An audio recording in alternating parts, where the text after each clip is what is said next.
So hello everybody, welcome back to another paddle and foil show. It's been a while since we've done, when was our last episode?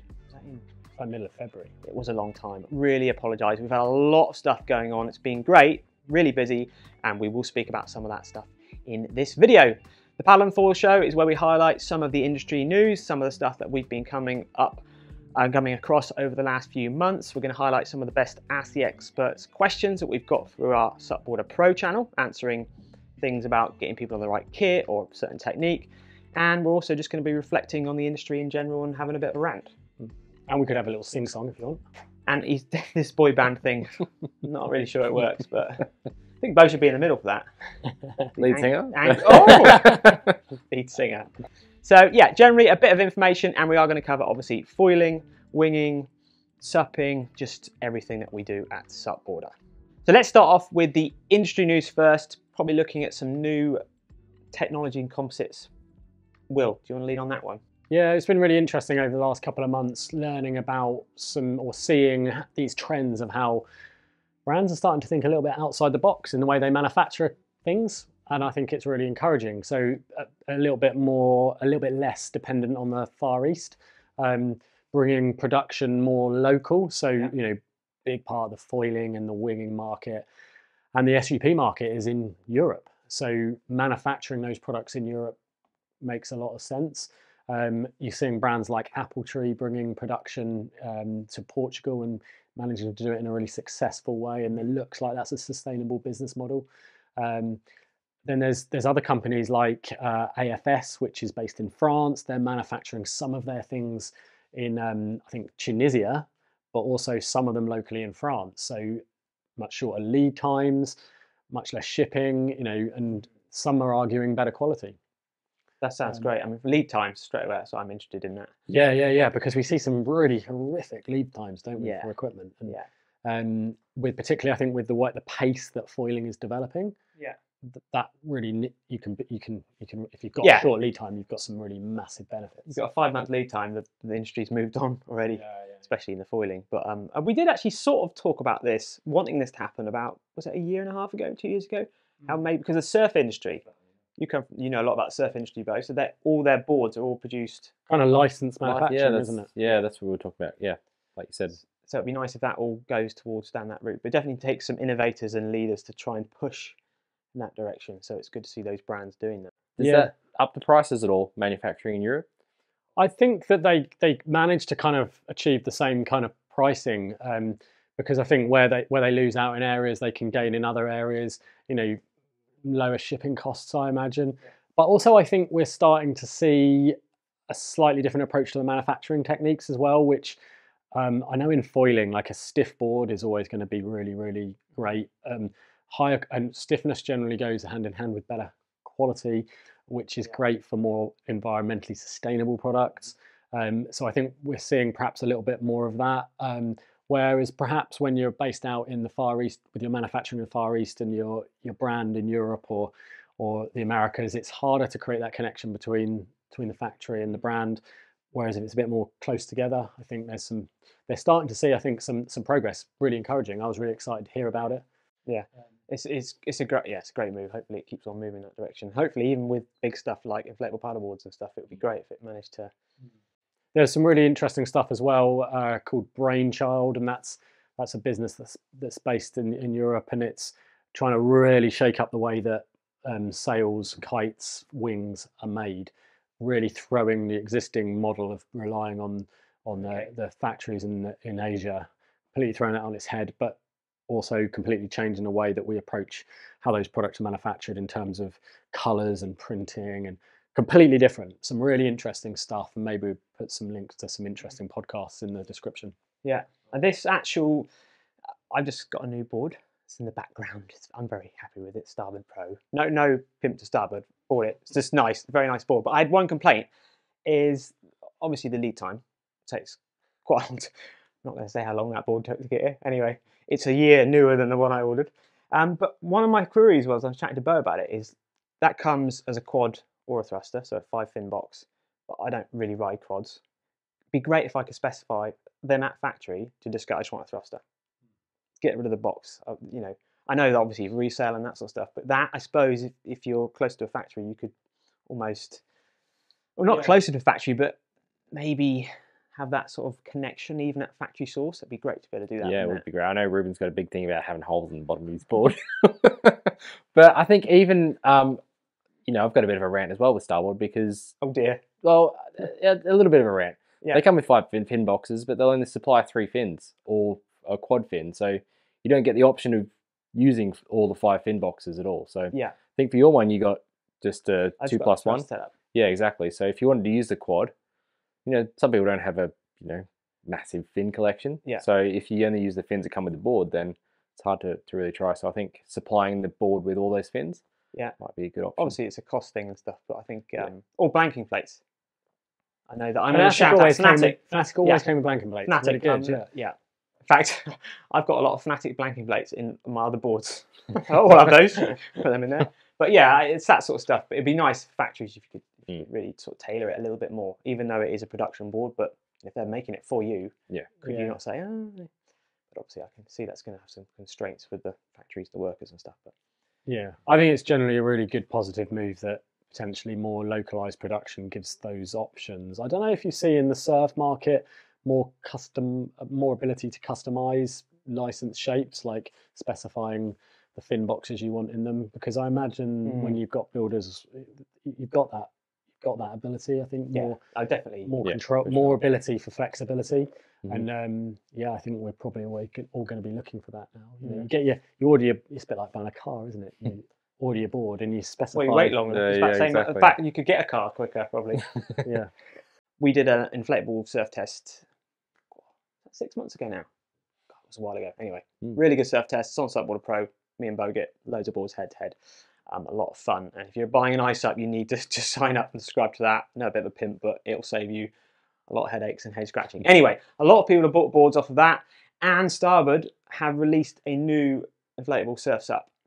Because their one that won the test was their 9.5 by 32 by 4.75 inches thick. Get my words right. And they've now brought a new one out, which is the same length, same width, but it's 4 inches thick.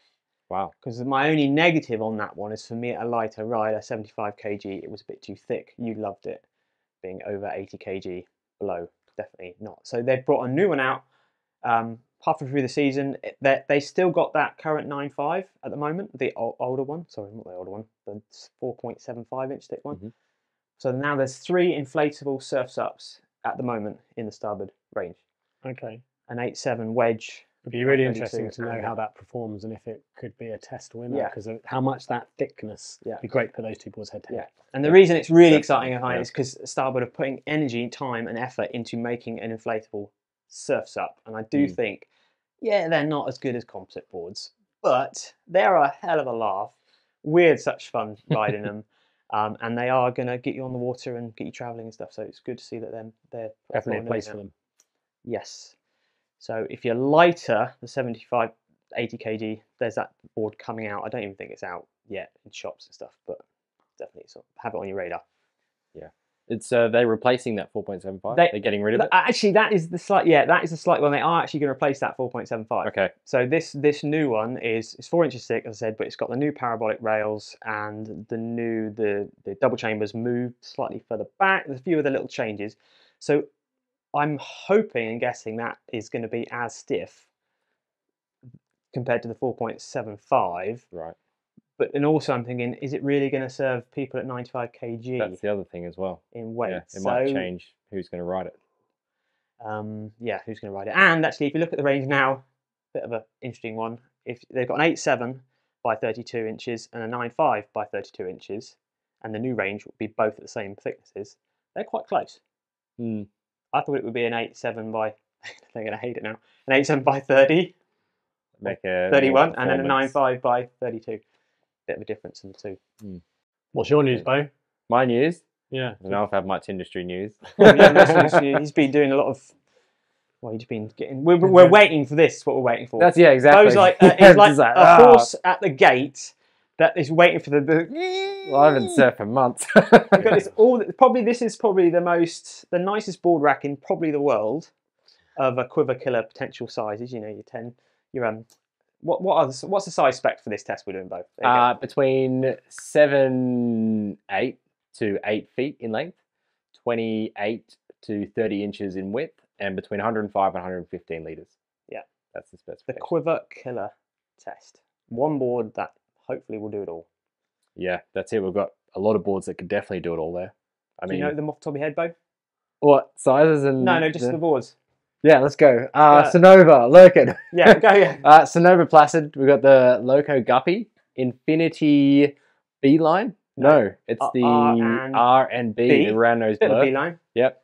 The Smick Hipster Twin, Yeah. the Fanatic All Wave, Starboard Spice, and the Quattro Carve Pro. Good range. Great lineup. Yeah. It's gonna be Very interesting. excited. It's been pretty depressing looking at them on the rack. None of them have got wet yet, have they? Because Actually, there is a few where I've been out you've on had- the odd, but you've not stuff you could really. you've been working. Well, we have. But that one's I'm seeing some Yeah. snowed under at the moment. It's just, like, Yeah, but there's been a bit of a drought, isn't there, for waves? Yeah, there really? has. Yeah. Been a Yeah, I bit guess coming into summer, Northern Hemisphere always goes a bit flat. Yeah. But, Thought we were going to get that one done quickly, but yeah, they've been sat there. No. the problem with these tests, just if you're unaware, you think, hey, it's great, get on with the test. It takes a lot of work to get all these boards in one room. Okay, there's a lot of logistics with companies buying the boards, getting them sent down, whatever, however we get them, and timing it all right to get them on that rack. And it is a shame to have them sat there for 3 weeks on that rack.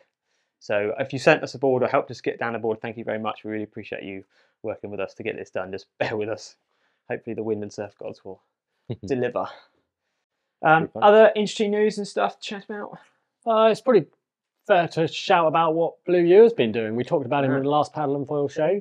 Mhm. Blue's done a few features with us around getting into racing, preparing for your race season, drafting, some really interesting features there. Make sure you check them out. But Blue has been absolutely killing it on the Euro Tour. Yeah, he certainly has. He's been just every race. He seems to be just getting better and better and better. Yeah. So he won an event. It wasn't the Euro Tour. But he won an event. I think it was like the Alps race or something like that. That was probably his biggest international win. And then more recently, he won one of the Euro Tour long distances, the Board Ocean Sup Days. He won the long distance ahead of Connor Baxter, Michael Booth, some massive names there. He decided to take a different line on the last lap, and it paid off for him. Yeah, that's amazing. It's good, very focused, motivated young guy, and he's seeing the rewards of his He's hard also work. not I afraid think. to take a bit of risk, which is good as well. Yeah. Something different. Don't follow everybody else like that. Yeah, and he looks like his support from NSP is working out really well. But generally on the industry news, it's a little bit quieter this time. Yeah, there's still foils being made. There's still some new wings. Duotone brought another wing out and that sort of stuff, which Nash. is Nash. Which we'll be reviewing. We've got a new wing, and so the wing market's still moving. That's still going. The SUP market's definitely slowed down a bit. Naturally, it always does this time of year because the brands aren't bringing out the new stuff unless you're started with the surf SUP. And there's a bit of stock left around generally. I think a lot of brands are sat on a lot of stock, so less ability to invest into new product lines and things like that. Yeah, So, but we will be chatting about future predictions at the end, won't we? yeah. Which will come back into that. get my crystal ball out. Yeah. So should we move on to a bit of SUP Order news? Any of our anything that we've been doing lately and stuff? Yeah, well, what's been published on Supboarder? What's there? What's available? If you guys haven't seen it, what are the highlights? There's a pretty major test that's gone on, which is the buoyancy aid test. I know not everybody might be thinking about buoyancy aids and stuff, but it's a pretty hot topic, becoming lately a lot with the suppers, obviously not, and the wingers actually. The wingers are getting into it. We did a major test, which was 15 buoyancy aids, 20. No, how many brands was it? 20 buoyancy aids, of 15 which we brands. had about 40 because Yeah. we had 2 sizes of each. So yeah, big test, 8 testers. And like I say, every single time it's absolutely fascinating working on those tests and the results and the findings that we find out over that day, we try and condense into a video that's consumable over a few cups of coffee or a few beers. And there's so much value in that, isn't there? Yeah. Because it's all about helping you understand which buoyancy aid style you want to go with, what buoyancy aids work for different sizes. Because ultimately, there's no real there's no real reason not to wear a buoyancy aid for many disciplines of Mm. paddleboarding when you realize that how well some of them can fit you and how much you realize they don't really feel like you're wearing them. Yeah. But it's important to get the right one, otherwise you're discouraged from wearing them. Does that make sense? Absolutely. Mhm. So I'm going to put my hand. I am that person because I'm like never wore buoyancy aids. Okay, you do when you go dinghy sailing or something, but they used to be rubbish. yeah, To be fair, but they're getting there. they are so much more comfortable than they were. Yeah. And they look better. They Don't get me feel wrong, there's some rubbish ones. Yeah, there are some rubbish ones. And go and have a look at the test, and you see some of the less good ones, but they are focusing a little bit more on paddleboarding and wing sports. So yeah. And also if you're in colder country, winters, buoyancy aid is a very cheap alternative to buying a new wetsuit. It's going to keep you so much warmer. Yeah. Isn't it? Amount of warmth anyway. But that's one of the tests that I initially was like, oh yeah, we're doing buoyancy aid test, cool. And I started getting into it, and I was like, wow, there's quite a lot in this. Blew Did my not mind. realise this. Blew was, my mind, that test. Like, yeah. I was a bit like, oh, it's going to be a bit dull. It's a bit safety. But actually, it was probably one of the most. I learned so much, and some of the feedback we've had from brands who have submitted buoyancy aids into that test has been really heavily around how much they learn about that category of product. They learned so much about buoyancy aids because I don't think anyone's ever done something like that before. No. So other stuff that we've had on the site that we're doing a lot more of as well, because it's that sort of season, a lot more how-to videos. Yeah. A lot more basic how-to videos. There's a lot more videos coming out over the next month. Bo, you're just about to do your second part in your beginner sup surf. How can we class it? It's getting somebody into sup surfing for the first time and looking at an inflatable composite board, and then what composite board potentially would be best for you.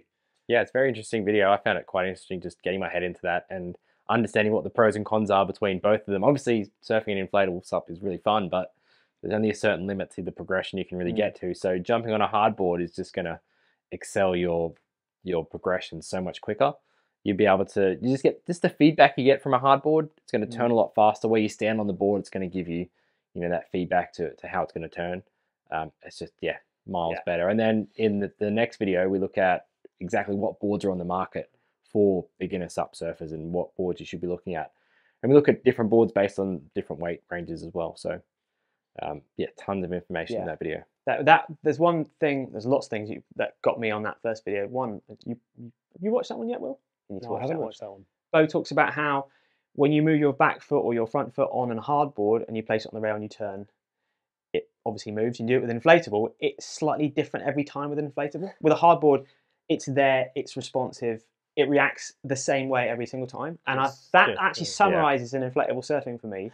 It's like you know how to do it and it will work, but how's it going to be every single time you catch a wave? Yeah, it's exactly. slightly different. Yeah, I think just the flex in the inflatable boards. If you press down on one side, you know that on an inflatable board, because it's not stiff, it's going to flex somewhere else. Yeah. There's going to be some reverberation happening. It's when you said it, I was like, yeah, that makes sense. And if there's a tiny little bump in the wave, a composite board just charges right through it most of the time, unless it's really choppy. Yeah, okay. So yeah, that's why I was like, and from you as a sup surf coach, you were like, yeah, this is why you're going to get a better result with a composite board. Because when you put that rail down, you push hard, you're going to get the same result every time, or nine times out of 10. Yeah. So that was a really interesting, But that's well worth describing if you're looking at, just interested in sup surfing, really. Yes. Some of the how-to for general people who are paddling, not into the surfing side of things. There's been some good stuff, just some really great tips, really. Yep. I feel about how to safely get in and out of the water without damaging your equipment. There's going to be a good series of challenges coming up. Yeah, that's really cool. Some sup challenges. Some sup challenges to get you out of your comfort zone. Yeah. What else have we done? We did brace strokes. That's really interesting. Brace strokes. There is actually quite a lot. To be honest, we want to do even more, don't we, on the how-to stuff? We need to get even more, because we have been doing a lot of reviews in the past, and we're going to push even more into the how-to stuff. Yeah. If you've got any stuff that you want making, we always used to say, let us know what content you need, what you're unsure about. Always keen to hear your thoughts on that. Some of my favourite stuff has been Harry's Tech Talk stuff. Oh, yeah. That he's talking about, yes. Yeah. Harry's Tech Talks are great, and some of the feedback that we've got from that is fantastic. People really, really love understanding the science behind why certain things happen. Yeah. So we've done board length and how that affects what why is board length affect speed, and we've also done stability, haven't we? And Harry knows what he's talking about, and there's some really great stuff in there. So Harry's a naval architect, Yeah. and we really talk the techie stuff about it. Yeah, And I thought it's probably going to be a bit too techie for me, for a lot of people. My word, you're loving it. Yeah. You're I think absolutely loving it. I think Harry communicates it in a really nice, simple way, so it doesn't get it's talking about the science, but not in a really nice I think it's because he's standing next to an idiot, and then he can put it in real layman's terms. I was going to say. Yeah, exactly. Yeah, so that's techie stuff. Maybe we'll do fin placement. There's Yeah, and tons of again, stuff. if you've got like, I want to know how this works, and it's to do with the board or the paddle, No let us shape. know, and we'll get Harry digging into his textbooks. Yeah. How drafting works physically. That was quite a good one. Yeah. Obviously, you really just go behind somebody. Most people know that drafting is, one after the other. But how does it actually work? Yeah. The dynamics of the water flow and stuff. That could be quite good. Yeah. Yeah. So that's on Pro, but it's well worth. So much good content on Pro. Well worth the subscription. Yeah. No, it is. It's some good fun stuff. So what stuff's coming? Well, I said we've got that the SUP challenge series that's coming out. That's going to be one out this week, actually, or one last week. We filmed this week, yeah. And what's that all about? That is about, as I said, pushing your comfort zone, making you become a better paddler, but on flat water. Yeah, so they're kind of training drills. Training drills, doing stuff like riding finless, wheelie challenges, getting your board up in the air, stability challenges, that sort of stuff. Brilliant. To just really push you out of that comfort zone, as I said. Otherwise, well, this week we've been doing the lightweight and compact test. Ooh. Yes. Very, very interesting. Very interesting. And it's got a couple of the boards here, actually. We've got so compact test, this idea came to, what was it, about 4 months, 5 months ago? Before that, actually. We always wanted this compact sort of test to do it. But it's an interesting one because when we talk about a compact board, are we talking a board that's light, or are we talking about a board that's small and compact? The good example of that, the board over there behind Bo, the original Red Paddle Co compact, that is the 11. That's the slightly longer one, but not the longest. So that's so many numbers. They were like one of the first major brands, big brand to put a lot of R&D into a compact, small, foldable board. So we're going to put that one up against another. How many have we got in total? We've got 11 boards. 11 boards, which we've tested, and we can't say a lot about it yet because we're still sort of in the thick of analysing it all, aren't we? But amazing test, lots of fun, great for our testers to come down. And so whether you want a light one that maybe is more flexible, or a heavier one that's stiffer, whatever you want for your needs for transport, or just something, let's say, really lightweight, we will answer that. I think a lot of the questions that people had asked us about this test was, what compromise am I going to have to put up with by having one of these lightweight boards or these compact boards? And there is compromises. The compromises are a bit different depending on what the board is, and it's just helping people be aware of what they're going to have to accept. How that board doesn't work so well, but in return you get a board that packs up half the size, and sometimes has a better backpack, much better for adventure.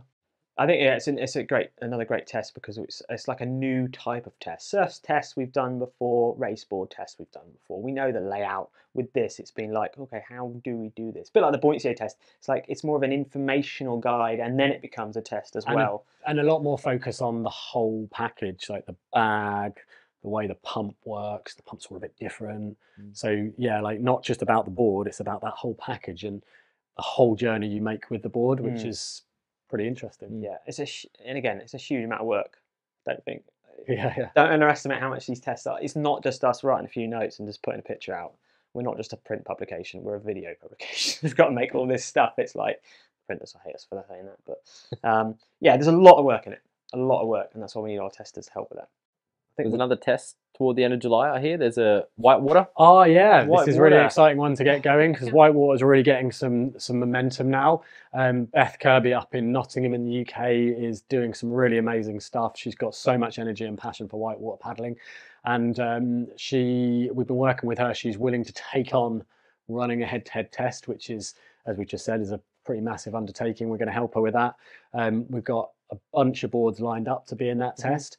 and it's kind of they've got the best location there really because Yeah. they've just got they've got controlled testing like- conditions. It's like doing a wave test at a wave pool. Yeah, yeah. It's just it's guaranteed. She's got a number of helpers coming in to help that as well. Yeah. Thank you So, very much for that. that one hopefully will get pulled together sort of during August. So if you're into whitewater paddling or looking at how to get into it, that's going to be focusing on whitewater boards, the first whitewater boards people will be paddling on. Yeah.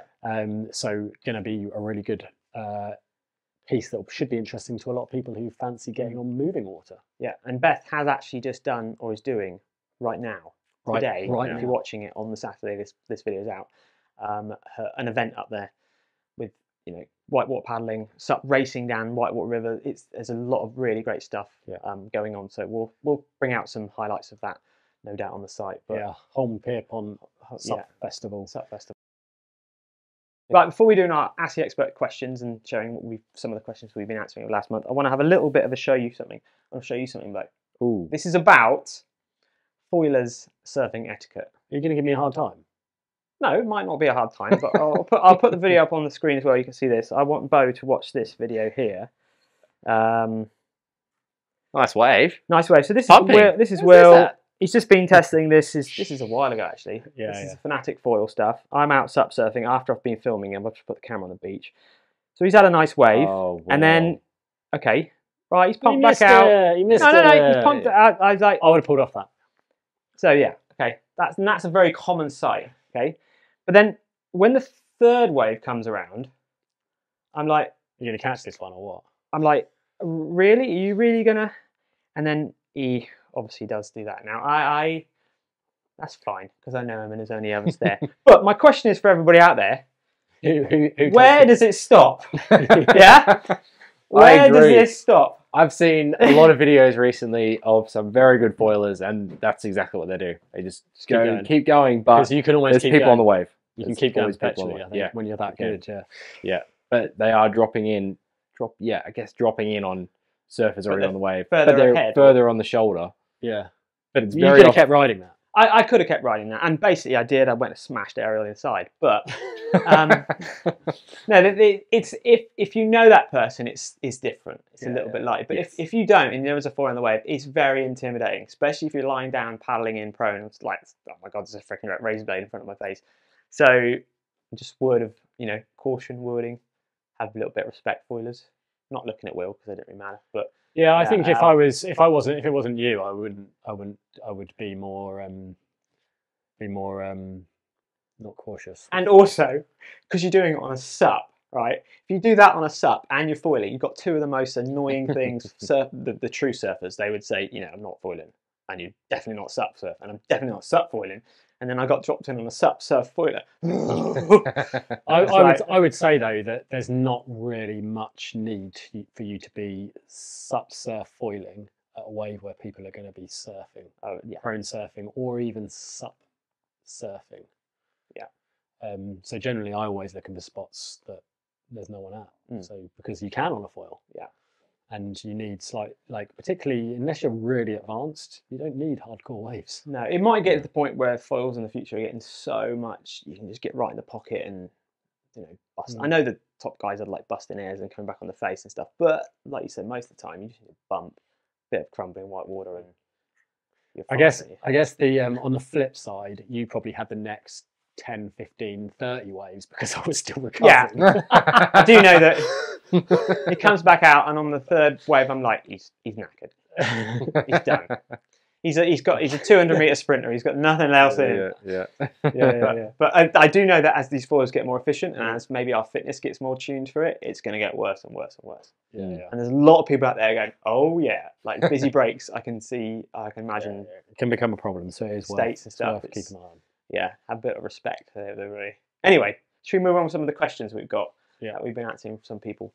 Bo, what have you got? In fact, you've got a good one on surf. I do have a good one on surf. Yeah, should we start with that one? Yeah, let's start with that one. Yeah, cool. So I had a question from an Ask the Expert subscriber on Supboard Pro come through, and it was about sup longboarding and what size board to get, because sup longboarding, it's taking a bit of a split in sizes. Originally, it was 10-foot class kind of sup longboarding. get a 10-foot board. But now there's a lot of 9-foot boards on the market that are really tailored to SUP longboarding, still with that round nose. You can walk up there, nose riding, things like that. So which size to go for, either a 9-foot or a 10-foot?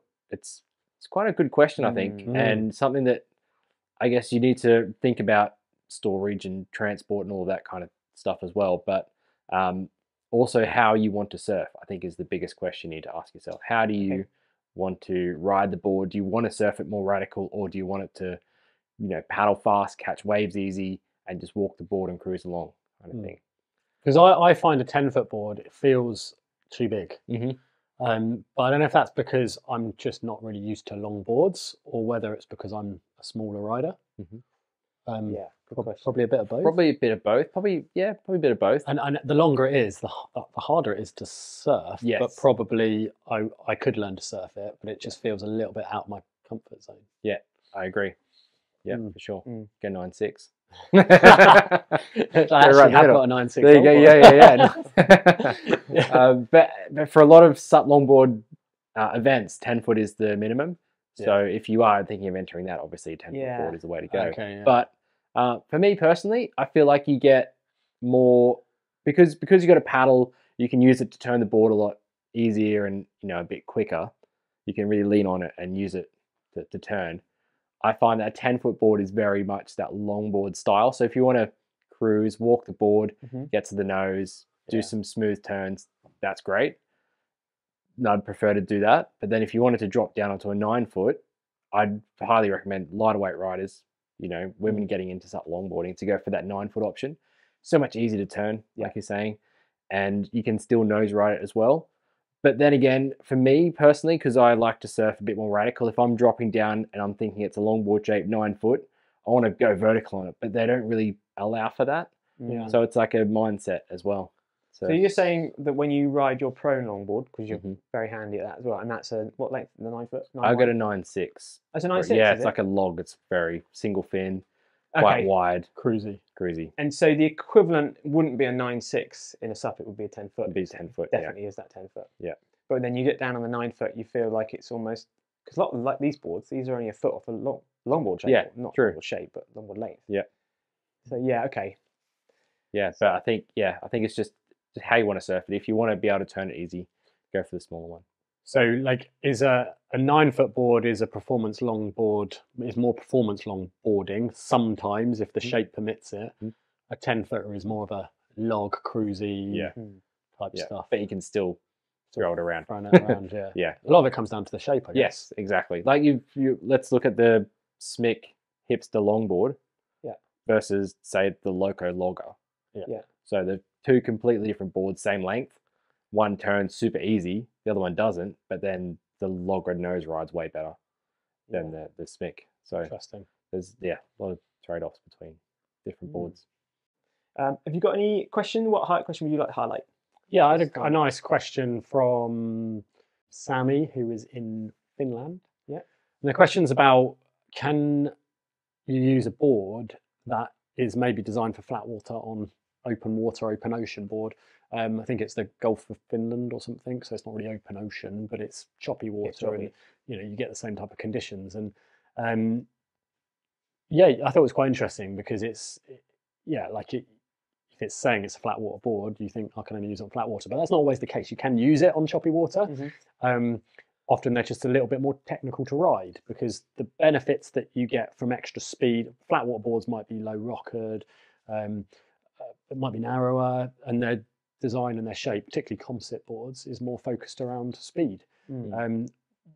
But boards that work in open water, like your review of the Generation inflatable, where it's got much more nose and tail rocker, that really helps it work in open water conditions. So those flat water boards, yes, they can work in open water conditions, just maybe a little bit more technical to ride. So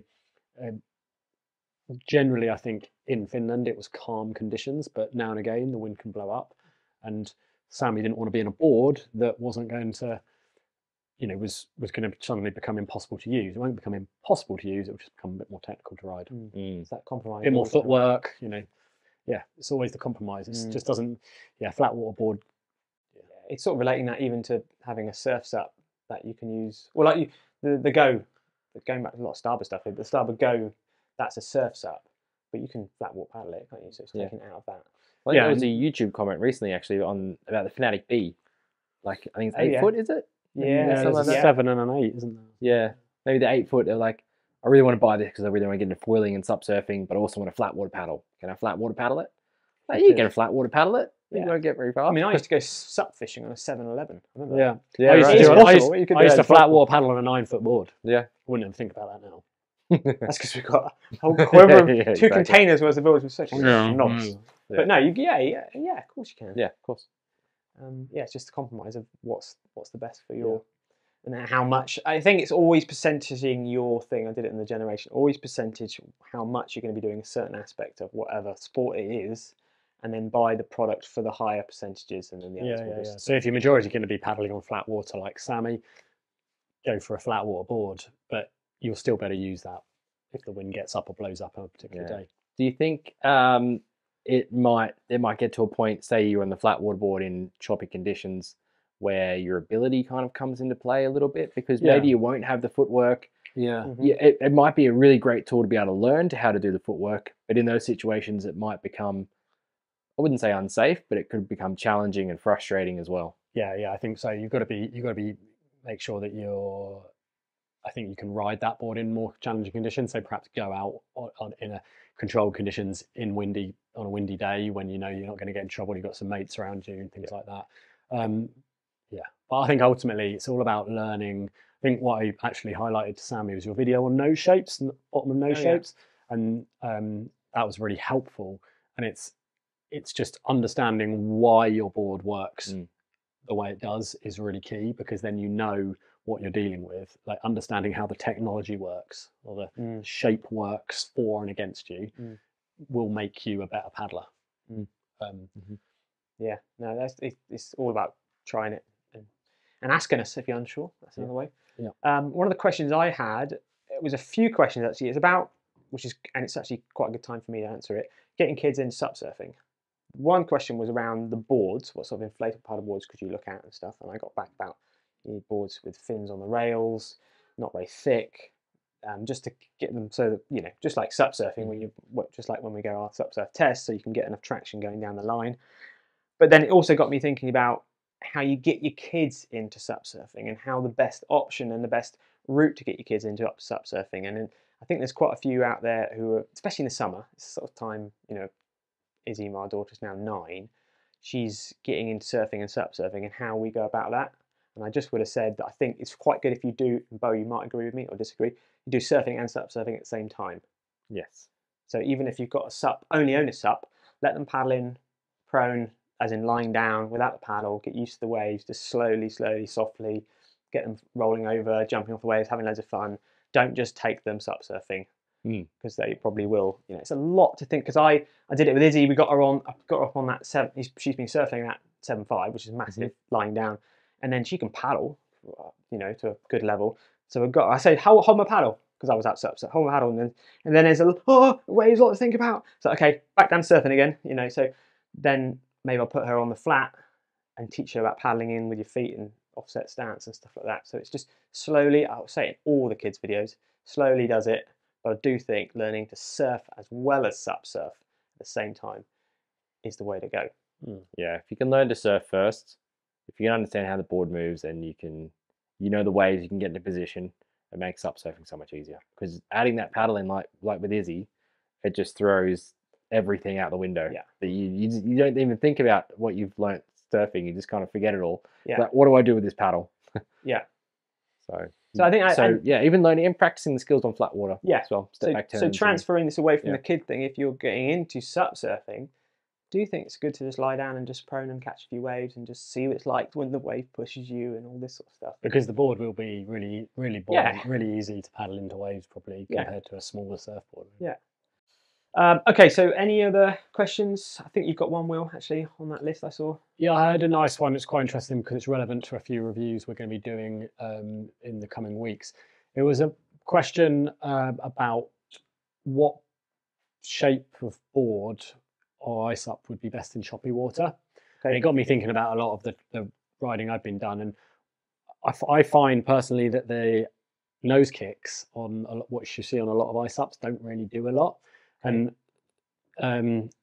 what was really interesting was riding the Starboard touring board a few years ago. It must have been 3 years ago now, and that's completely flat, and it's got what we call a refined nose on it. And it's just the nose is a little bit more streamlined, isn't it?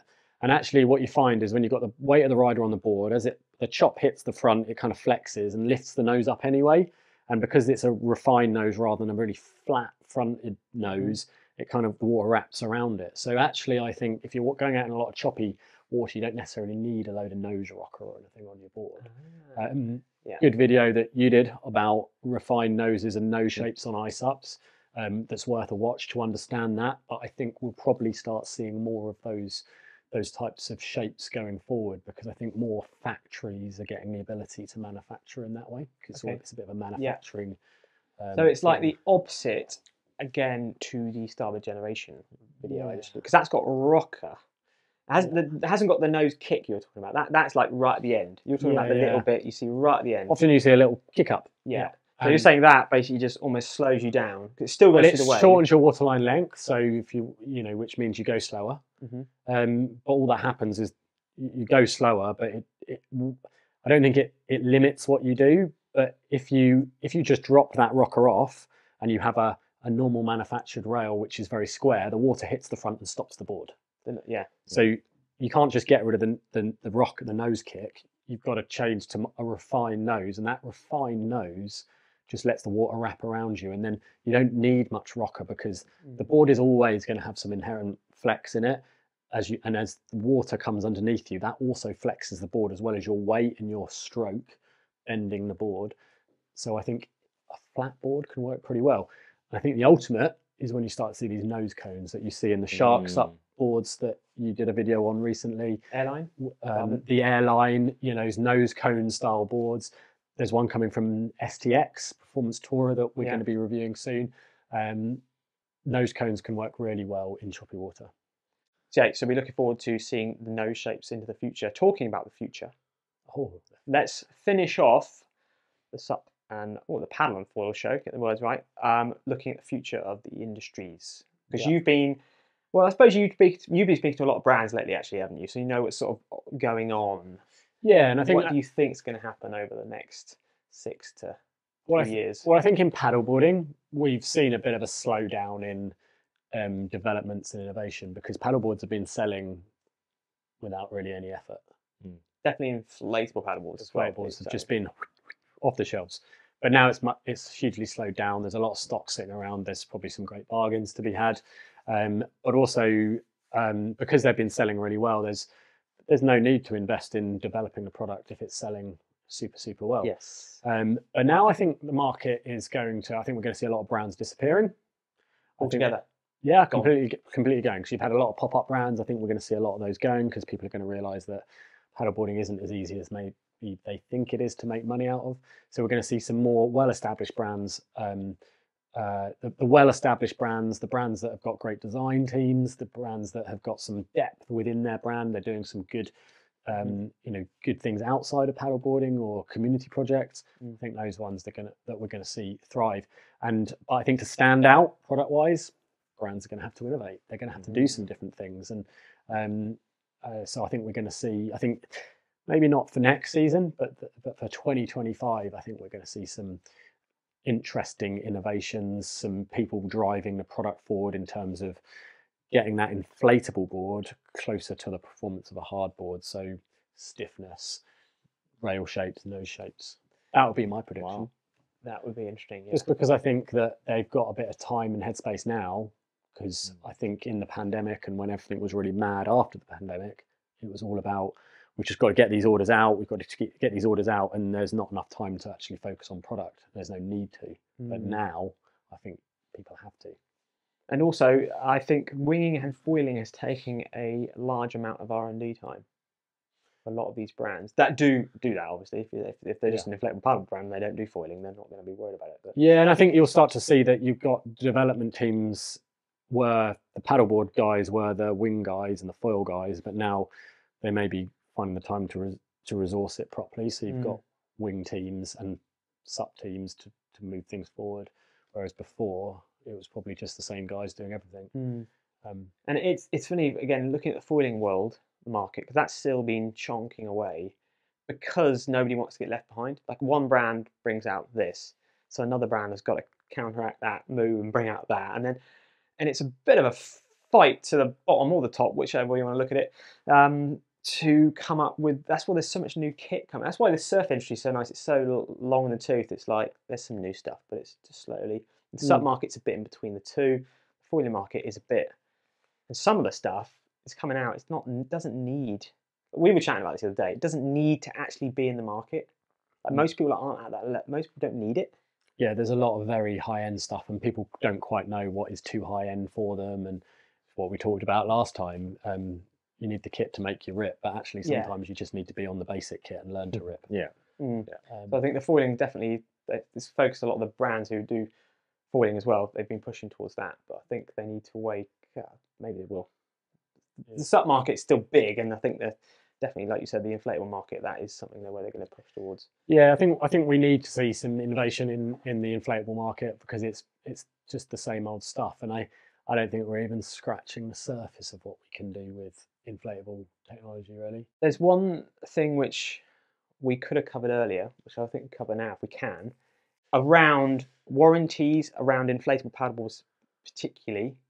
Because obviously if you have a problem with your inflatable paddleboard, let's say you get your inflatable paddleboard and the deck pad is coming off, or it's got a twist, or there's a bit of rail that needs sticking back down, something that's sort of minor but still a problem and it needs to be sorted out. For a lot of the brands, you can get a replacement board, but you may need to chop it in half, which is a horrible, environmental. You can't do anything with a broken board that's in half. But you were discussing with us and telling us a very valid reason why this is becoming a very real thing, or for factories, why it's an important. Yeah, so we've had to cut up a few boards that we got in. I'm not going to share the names of the brands because that's not really fair, because these problems happen across all the brands. But if you have a leak or a seam that's leaking and you identify that, the brand doesn't really want to have that product in the market, because it doesn't look good for the brand. So often the push is to cut it up, replace it, and they get their money back from the factory, who ultimately will feel the pain because they've made a board that's substandard. Right, yeah. But actually, there's a lot of criticism for doing that, because you could get it and keep it you could get that product into the market. Yeah, it's a second, but it hasn't gone into landfill. But I think the problem with that sort of argument is that you've got something that goes into landfill if you do it the other way, but if you fix it, the factory doesn't really feel the pain. And what we want to do is improve the quality so there's never any problems, because then we don't end up with loads of ice-ups going into landfill. So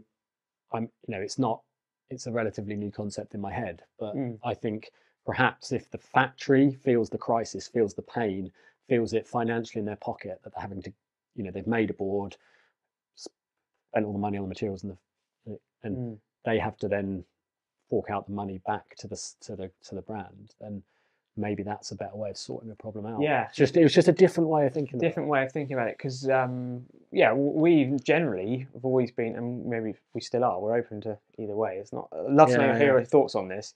Yeah, it's better to give it to a local school and let kids use it, or give it to a friend who's getting into racing. But then, like you said, does it really come back? Do that factory? Do they actually make a better board in the long run? Yeah. Do they feel the pain that will motivate them to sort out the issue that caused the problem in the first place? And if you avoid it going into landfill, but you end up with lots of substandard product, which until it gets to the point. So do you end up with more boards made at that level until they feel that pain? Yeah. So there's another side to the argument of just don't put it in landfill, I think. And also there's a very, very genuine safety worry. If a board has got a leak, how do you know that that's not going to properly catastrophically fail? Because I've had some that you could get away with using them, no problem. Like the leak is so small, but they've got a leak, so you're like, I know it's got a leak, so it's not really up to standard. But what happens if that you've got that on a hot day? You're out you're out at sea where you rely on your board and it goes bang, like. Or you're around the coast on some beach and you're going to paddle back. Exactly. So I think, yeah. You have got to think about it like seriously. Yeah. Obviously, we don't want to put loads of stuff into landfill, but yeah. That's going to be an interesting future thing. It's, again, predicting the future, see what happens. Again, please let us know your thoughts on that. But should we wrap this up? Let's wrap it up. We haven't bored you too much. Hope you've enjoyed it. There's just a little bit of a snippet of what we cover on Supporter Pro, which is our subscription service. And obviously we've got loads of stuff on YouTube, which you've probably already found. If you haven't subscribed to our YouTube channel, please do that. Check out our Supporter main website, supportermag.com. Ask us a question, get us a comment, let us know how you're feeling, what you're doing, what you're paddling. And if you want to support the magazine, sign up to Supporter Pro, and not only do you support us, but you get a load of extra content. Yes. Yeah. Thank you very much. Sure. Cheers, chaps. Cheers, guys. We'll see you later. Bye.